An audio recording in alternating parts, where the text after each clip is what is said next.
There are two massive psyops that have radically transformed the fabric of America. Now, before I start, I'm proud to be an American. I built 6 companies in America. I serve my country. Things happen so slowly and so methodically that we can't see it until it's too late. One is kicking your kids out at 18, saying they're an adult.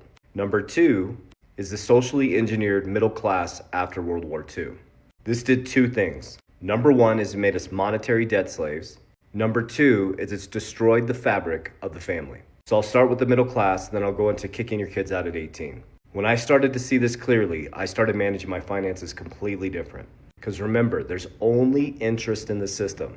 You're paying it or you're earning it. Wealthy people earn interest. Working class and working poor pay the interest. There's no real money in the system. So once you start to see the system for what it is, then you can start to play the game differently. Or you can continue to play victim. It's your choice. That's the power, is you have choice. It feels like you don't, because you feel like you're in the freest country in the world, but you're actually the most in prison because of the debt system. So after World War II, our grandparents came from the Great Depression. They were forced into absolute survival. So after World War II, when they came back, they were really looking for safety. So the American dream was packaged up in mortgages, getting your auto loan, your white picket fence, a job that you stay out for 30 to 40 years, get your good health care, a nice pension. It's obedience by design. And as we moved along, it became easier and easier to monetize against future labor that you haven't even worked yet. Let me explain. So what Americans do is they make $100,000 a year and they extend their purchasing power by $30,000 getting a car without working that labor. And they do that through a loan, which is charged interest. Remember, rich people earn it, working class pay it. So what happens is every time you get something you can't afford on credit, you've literally given away future labor. So then what happens is as your income goes up, you increase your debt monetization, taking away from your future labor, trapping you in the system. Now that we've landed in 2026, we have more debt than we have income, consumer credit's over $1 trillion, savings are drained of Americans, and there's no way out.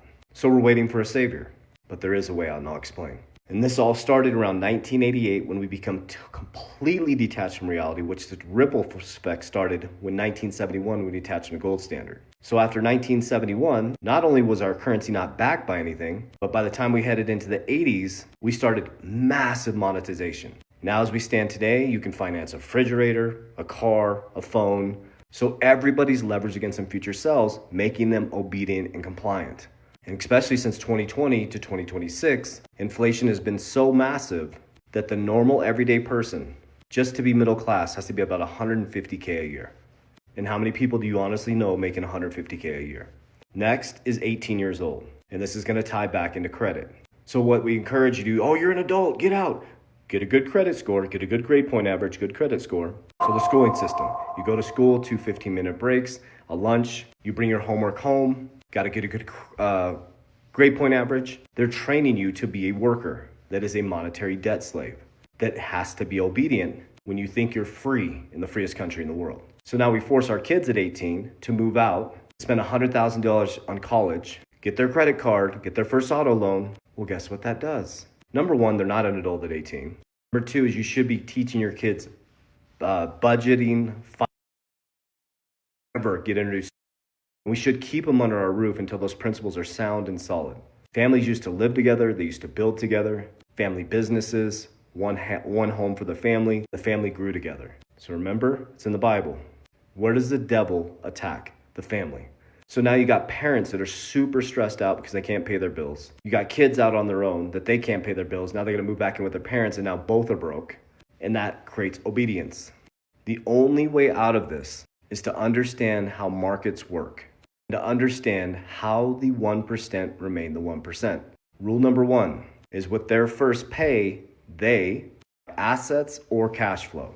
Income is different from cash flow. Income, you have to trade labor for. Cash flow, you make money while you sleep. Rule number 2 is they work to minimize as much personal debt as possible. Most of our debt is on the business side. My cars are on the business side. My personal debt is 0.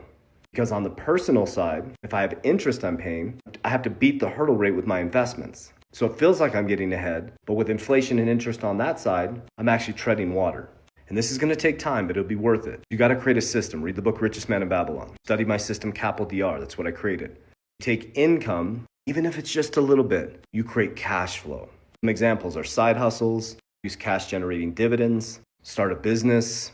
Then from there, then you start creating savings. When the markets are down, not green, not when it's hype, the markets are red, you enter good companies, good cryptos, good investments at a fair price. And this will help you escape it. When the market comes back, you bought the bottom, so you're climbing up the top. As you're climbing up the top, you take money off the top. So now your first fruits is getting cash flow. Your savings now is buying investments to outpace inflation. Then when the asset goes up, you pull profits, build safety. We put it into cash value life insurance. We have our own family banks. And then we sit tight, we wait for the markets to go red again. And then we leverage on this side, the good side, to go buy assets, not stuff that makes us poor. And then we're always de-risking. So what you need to do if you're a baby boomer or an adult responsible for your family financially is you have to learn a system. The middle class was engineered by design to make you a monetary debt slave.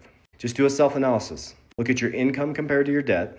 Look at what your 401k or your investment is making compared to the interest you're paying. There's your starting point. You'll be able to see very clearly, just because you can't see it because they're in little payments that you're paying, you will see that you're treading water.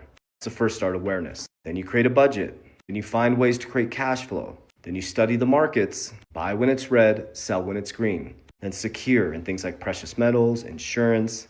But this is a critical turning point right now. We have to wake up because I'm here to tell you that the 1% is going to become extremely wealthy. And the disparity between the wealthy, just like it used to always be before the middle class was engineered, and the working poor is going to be massive.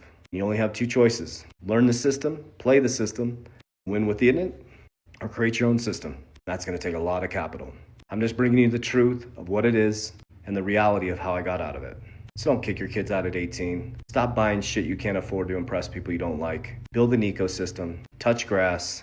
Honor God in all you do. You know there is a way out. It's not going to be easy, but it will be worth it. Love you guys. Warriors! Rise! Get your shit together.